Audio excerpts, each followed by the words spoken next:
File Item 105, AB 976. Clerk will read.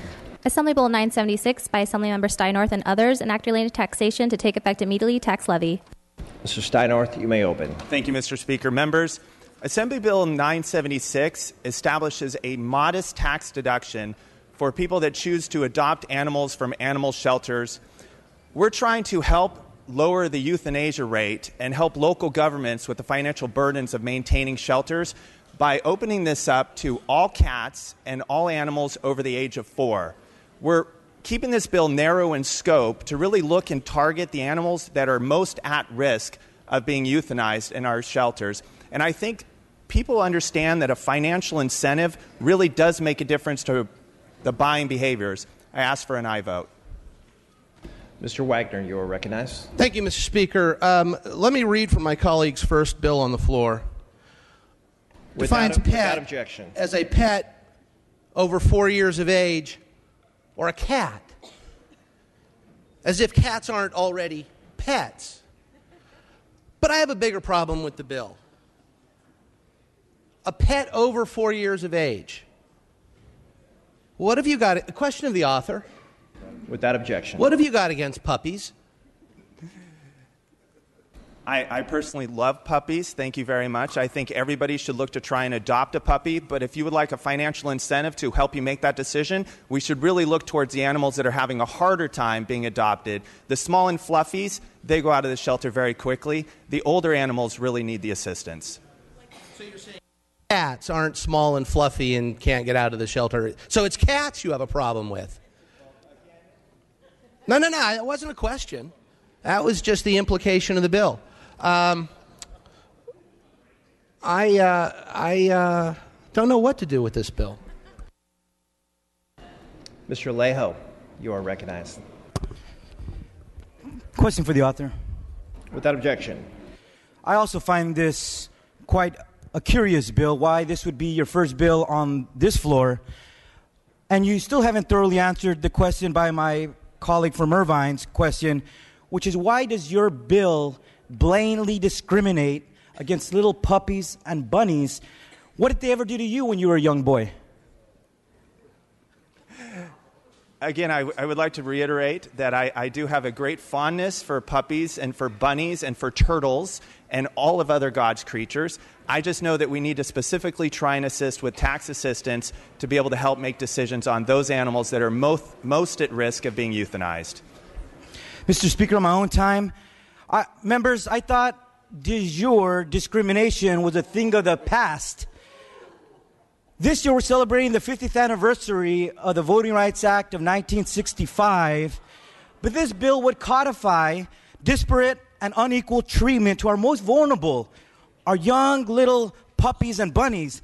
And I'm not talking about the penumbras of the Constitution as my colleague from Irvine did the other day on this floor, nor am I making a hearsay argument as my colleague from Sutter County made the other day. But this is surely, I think we all surely should agree that California has really evolved and should not discriminate against our cutest and most cuddly. I'm asking all my colleagues today on this floor, if there's a bill that we could all push our red button on, I'm asking all of you to join me today and push that red button on this first bill from our colleague from Rancho Cucamonga, because we cannot tolerate any discrimination against our cutest and most cuddly. Members, let's be mindful. We have a very heavy file today. Mr. Linder, you are recognized. Mr. Linder. Thank you, Mr. Speaker. Question of the author, Mr. Hadley. Without objection. Wow, nobody caught that. Last year we spent, actually it was, I think, Speaker Perez's aim to have a bill that had to do with pets tombstoned as Cujo's Law. Would you accept an amendment to tombstone your bill as Cujo's Law? No, I will not accept that amendment. Thank you. Okay, thank you very much. Mr. Jones. Mr. Speaker and members, I think I'm going to have to oppose Mr. Wood's bill today. Sorry, Linder, they didn't get my joke either. So it's very confusing, and I appreciate our colleague from Orange County raising the issue of the 4 years. But what the bill is not descriptive enough about is that 4 dog years, 4 cat years, 4 calendar years. So I guess I do have a question for the author, Mr. Speaker. Without objection. If the author could address that question, and then in answering that question, if you could also answer what's the difference between a cat year, a dog year, and a calendar year, and how are we going to decide which way to vote on this bill? Thank you very much. My apologies, member. I don't really have a great answer as far as the distinction between a cat year, a dog year, a turtle year. I just know that we do need to focus on the animals that are at greatest risk. But thank you. Mr. Wilk. Thank you, Mr. Speaker. I, too, must rise in opposition to AB 976. I find this bill to be drafted way too broad. I have a question of the author. Without objection. What? I'm just interested why you want to include youth in Asia in your bill. I don't see where we have jurisdiction over youth in Asia. So he can respond in his close. All debate having ceased. Mr. Steinhardt, you may close. Again, thank you, members. I appreciate the time. I am very gratified that so many members are very encouraged at making sure that animals are not suffering needlessly and really dying in our shelters. I appreciate all of the members and my caucus friends that decided that, trying to make sure that they don't discriminate against the small, young, fluffy puppies. I would welcome all of you to please go out there and adopt a shelter animal today. Thank you very much. With that, I ask for an aye vote. With that, the clerk will open the roll. All members vote who desire to vote. All members vote who desire to vote. All members vote who desire to vote. Clerk will close the roll and tally the vote. Ayes 55, noes 9. Measure passes. I wear hearing aids, Mr. Alejo.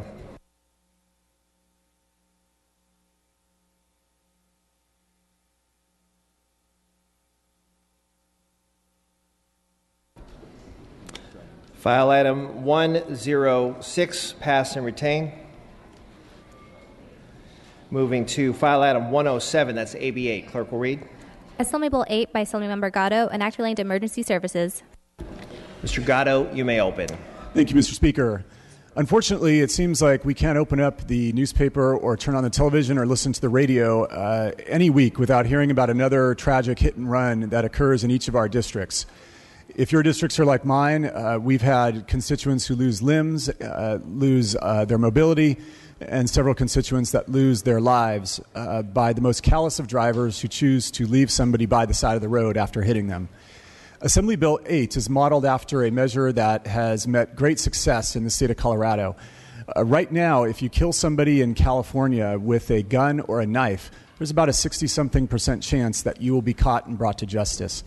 However, if you kill someone with a vehicle, there's an 80% chance that you will not be brought to justice. Just 20% of those who kill someone with a hit and run are brought to justice. That statistic has to change. If we want hit and runs to change, that statistic has to change. In Denver, when they did a pilot like this, which would use our existing highway alert system, which costs the state nothing, they just have to flip a switch, to identify on the freeways, which makes sense, to identify in the arteries near where a hit and run occurred, that a hit and run occurred and a description of the vehicle, if they have it, they had their apprehension rate go from 20% all the way up to 76%. That is a meaningful change that will meaningfully reduce hit and run accidents, and I respectfully ask for your aye vote. Thank you, Mr. Gatto. Mr. Linder, you are recognized.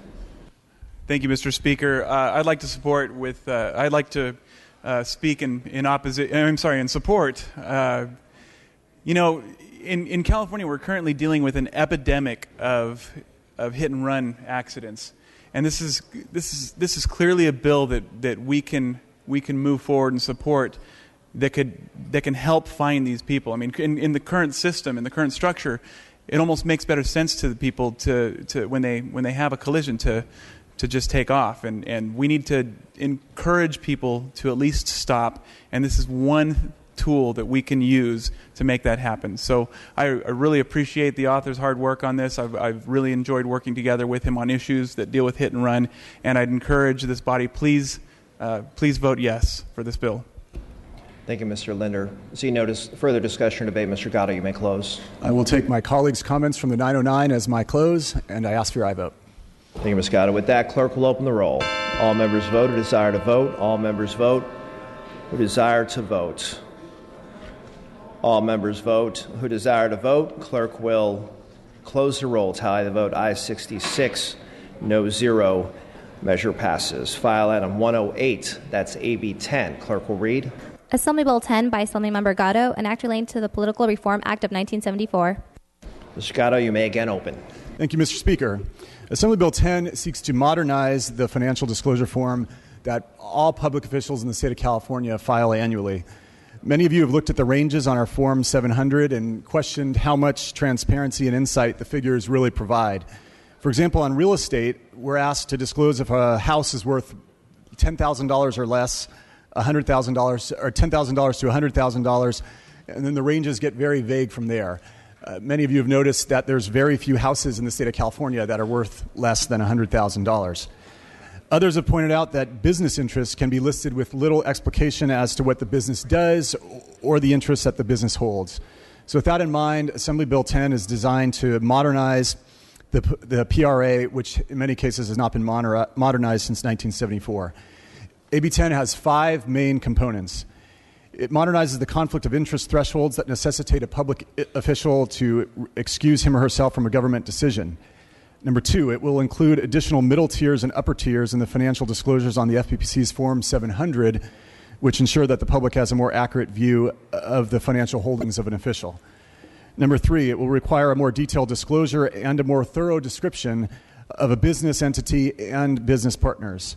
Number 4, it will add an additional disclosure in the Form 700 that requires public officials to actually specify the instances where they had to recuse themselves.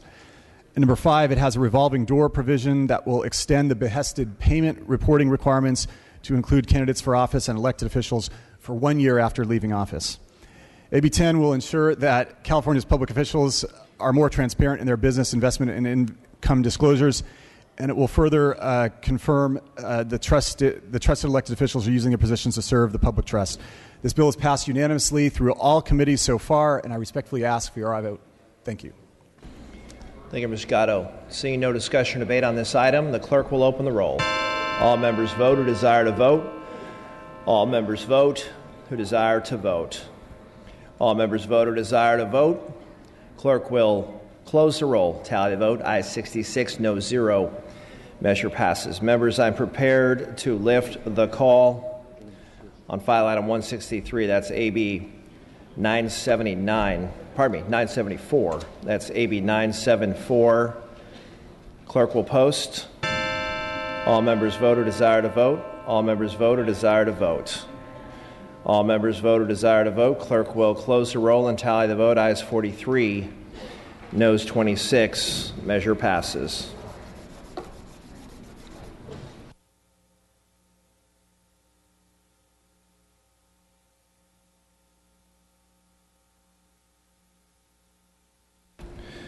Members, moving to file item 109. That's AB 25. Clerk will read. Assembly Bill 25 by Assemblymember Gibson, an act relating to financial aid. Mr. Gibson, you may open. Mr. Speaker and members, I rise to present AB 25, which seeks to create an appeal process for schools that are unable to meet current Cal Grant eligibility criteria.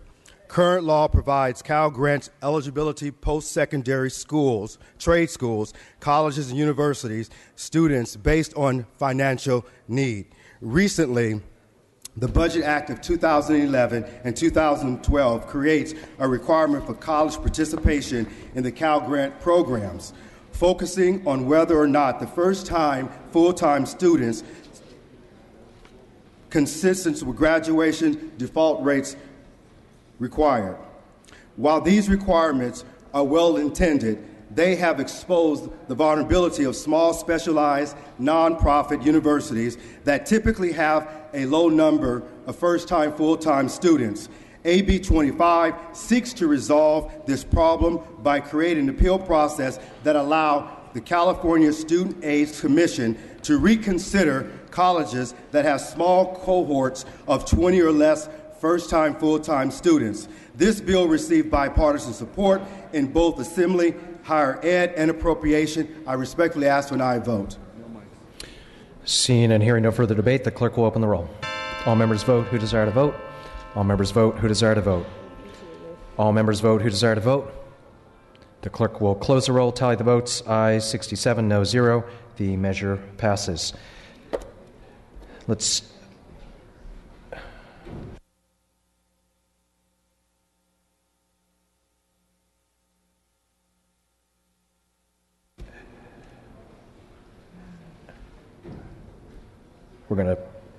go now to file item 111, AB 44. The clerk will read. Assembly Bill 44 by Assemblymember Mullen and others enacted relating to elections. Mr. Mullen, you may open. Thank you very much, Mr. Speaker. The 2014 primary election, where the controller's race was decided by just 481 votes, exposed deep flaws in our state's current election recount system. The current system is a pay-to-play structure, even in the closest races, and it allows candidates to cherry-pick the counties they want to recount. If they make up the vote difference in those counties, then the entire election outcome is overturned. In response, their opponent can do the same in an effort to recover the lost votes. This back and forth could continue with no end in sight or until a candidate runs out of money. Clearly, this system is fundamentally flawed. In statewide elections where millions of ballots are cast, the state should be responsible for ensuring the accuracy of the vote, not a candidate or a voter. Above all, our system of governance demands that the election process is fair and transparent for all voters and candidates, which is exactly what AB 44 does. In extremely close elections, which is a rarity, the state will fund a full hand recount of ballots cast while also re-examining any rejected ballots. In addition, AB 44 makes other important changes to California's recount law while also laying the necessary groundwork for the use of sampling methods to verify election outcomes in the future. I respectfully ask for an aye vote. Mr. Allen, you're recognized. Thank you very much, Mr. Speaker. I rise in opposition to AB 44. AB 44 would require taxpayers, rather than candidates or ballot measure committees, to pay for a statewide manual recount in very close elections of every ballot in every county, regardless of cost. The bottom line is this: recounts only very rarely change election results. And when there's no financial incentive to end a recount when taxpayers are footing the bill, we're going to get a lot more recounts with votes that are elections that are unlikely to change. The system that we have in place today works. If a candidate feels that the election is close, they can have a recount called. They pay for it at their own expense. Very rarely does that ever actually change the outcome of an election. This should be a candidate-funded expense and not a taxpayer-funded expense. I urge no vote. Mr. Ridley Thomas, you're recognized. Thank you, Mr. Speaker. Colleagues, I rise in support of AB 44. It sailed through the Committee on Elections and Redistricting in no small measure because of the efforts of the gentleman from San Mateo County, his dedication to good government and democracy, and the modernization of a rather arcane provision of elections law. So I respectfully request an aye vote and salute the gentleman for his efforts toward making our election system more transparent, more accountable, and ultimately increasing the confidence of the voters of this state. Thank you, Mr. Speaker. Seeing and hearing no further debate, Mr. Mullen, you may close. I thank the Elections Chair for his comments. Ensuring accurate election outcomes should be a priority for the state of California, and by creating a state-funded option for these very close contests, AB 44 accomplishes that goal. I respectfully ask for an aye vote. The clerk will open the roll. All members vote who desire to vote. All members vote who desire to vote. All members vote who desire to vote. The clerk will close the roll and tally the votes. Ayes 66, noes 2. The measure passes. Colleagues, at this time, I'm going to lift the call on file item 83, AB 666. The clerk will post. All members vote who desire to vote. All members vote who desire to vote. The clerk will close the roll and tally the votes. Ayes 43, noes 30. The measure passes. Colleagues, on file item 110, we're going to pass and retain. Now going back to file item 112, AB 50. The clerk will read. Assembly Bill 50 by Assemblymember Mullen enacted relating to perinatal care. Mr. Mullen, you may open again. Thank you, Mr. Chair. Members, with rising health care costs and an increasing Medi-Cal-eligible population across the state, there is a need to strengthen the capacity of our current health care system to address the health needs of our most vulnerable populations at lower cost. Evidence-based home visiting programs are proven health-based programs that can improve the health of low-income families in the state while helping reduce overall costs to our healthcare system. AB 50 would require the State Department of Healthcare Services to develop a plan on or before January 1st of 2017 to ensure that evidence-based home visiting programs are offered and provided to Medi-Cal-eligible pregnant and parenting women. Evidence-based home visiting programs have specifically demonstrated reductions in preterm births, preventable maternal mortality, complications of pregnancy, closely spaced subsequent births, childhood injuries resulting in costly emergency department use and hospitalizations. This measure has received bipartisan support, and I respectfully ask for an aye vote. Seeing and hearing no further debate, the clerk will open the roll. All members vote who desire to vote. All members vote who desire to vote. All members vote who desire to vote. The clerk will close the roll and tally the votes. Ayes 69, no 0. The measure passes. We're going to pass and retain file item 113. Going now to file item 114, AB 260. The clerk will read. Assembly Bill 260 by Assemblymember Lopez and others, and act relating to foster care. Assemblymember Lopez, you may open. Thank you, Mr. Speaker. AB 260 will help foster youth, their children, by protecting certain information and parenting foster youth job case file from being inappropriate use, ensuring preventing service available in all the placement setting prior to start the independent proceeding. I asking you for your aye vote. Seeing and hearing no further debate, the clerk will open the roll. All members vote who desire to vote. All members vote who desire to vote. All members vote who desire to vote. The clerk will close the roll and tally the votes. Ayes 67, no 0. The measure passes. Going now to file item 115, AB 371. The clerk will read. Assembly Bill 371 by Assemblymember Mullen, and act relating to public social services. Again, Mr. Mullen, you may open. Thank you again, Mr. Speaker. The CalWORKs Family Unity Act of 2015 is a modest effort to support work and strengthen family unity for low-income families served by the CalWORKs program, which serves our state's poorest families with children. Current law prohibits a two-parent family to qualify for CalWORKs if the primary wage earner is working over 100 hours a month, regardless of their income. This rule assumes that a family working more than 100 hours per month would earn an income above the income threshold. While it should be the case, unfortunately, in many cases, it is not. This rule is a result of the child deprivation test, an outdated element of CalWORKs, a vestige of the old AFDC program. AB 371 will remove the child deprivation rule and the 100-hour rule for two-parent applicants. This measure has also received bipartisan support, and I respectfully ask for an aye vote. Seeing and hearing no further debate, the clerk will open the roll. All members vote who desire to vote. All members vote who desire to vote. All members vote who desire to vote. The clerk will close the roll and tally the votes. Ayes 68, no 0. The measure passes. Moving to file item 116, AB 448, the clerk will read. Assembly Bill 448 by Assemblymember Brown and others, and act relating to local government finance, declaring the urgency thereof to take effect immediately.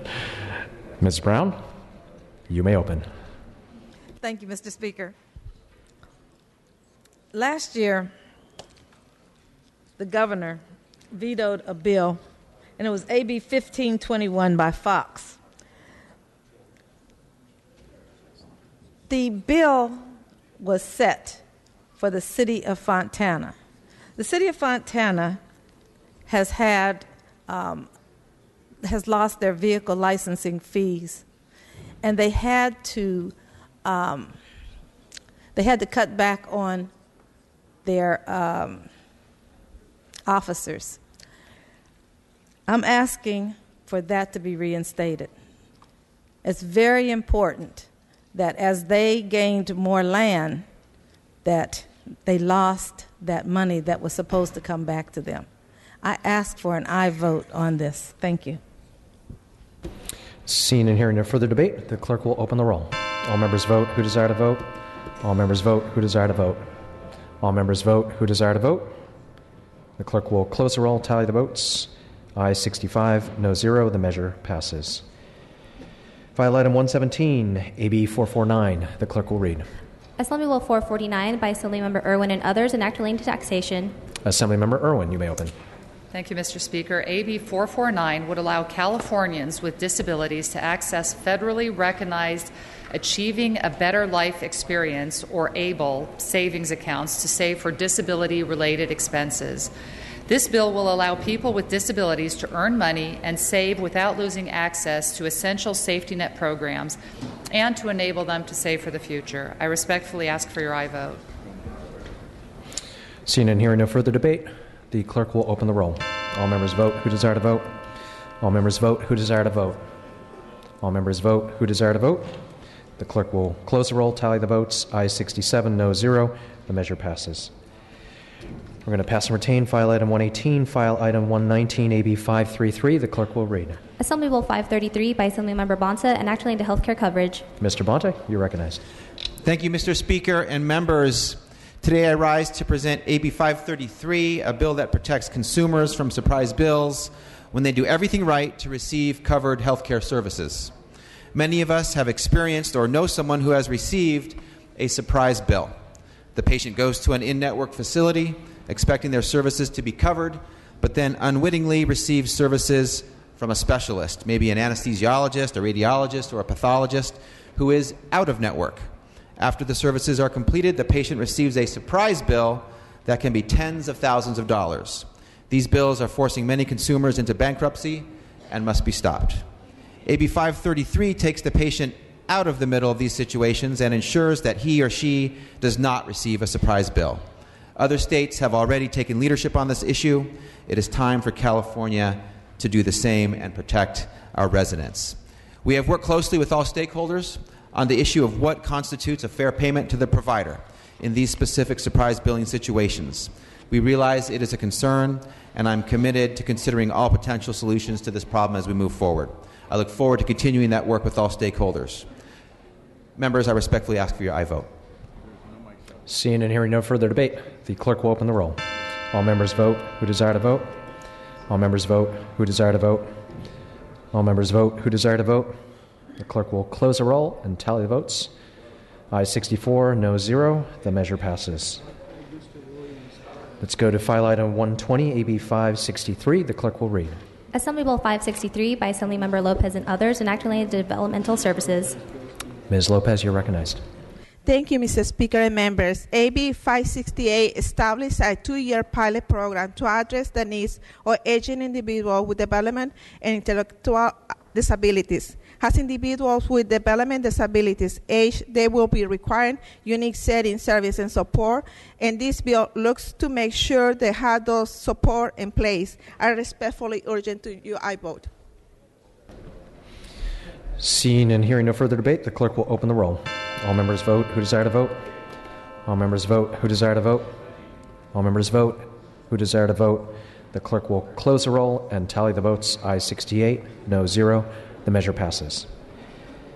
Going now to file item 121, AB 670. The clerk will read.